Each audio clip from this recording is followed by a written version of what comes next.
The Fountain, Day 158. Who told you? I had a really powerful encounter with God this week.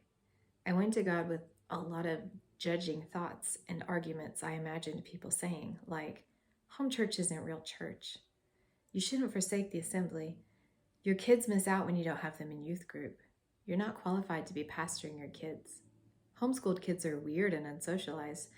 And to be clear, I've heard people say most of these things. So it's not an uncommon stance for people to have. But I took these things to God.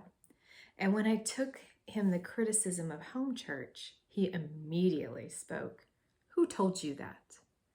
I asked him if I was causing my kids to miss out by not being in youth group and instead having family-focused life and worship. And his response was, who told you that it was better to go to a church and youth group than to learn and grow within family? It carried the tone of, I didn't say it was better, so why would you think it was better? Then I wondered if Chris and I were good enough pastors for our kids. I mean, are we valid? He immediately responded, who told you you need another person to pastor your own kids? Our conversation kept going like that when it transitioned into school too. The bottom line was, he was pulling out religious spirit and ideas from within my heart that they have no basis in God's truth. He challenged me further by saying, how do you think the settlers and pioneers had church? Your family is pioneers. How do you think the pioneers had school? Where do you think the first churches were held? They were held in homes. Then I began to see I've somehow ingested an idea that our family needs things that we really don't.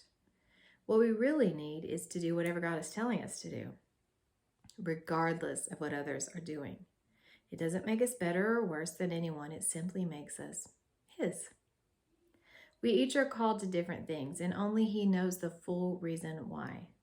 Knowing why isn't our issue. Obedience is all that matters.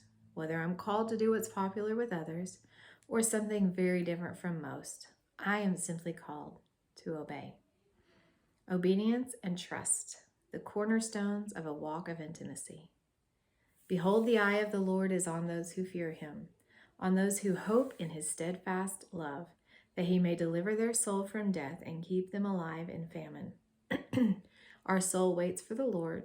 He is our help and our shield, for our heart is glad in Him, because we trust in His holy name. Let your steadfast love, O Lord, be upon us, even as we hope in you. Psalm 33, 18 through 22.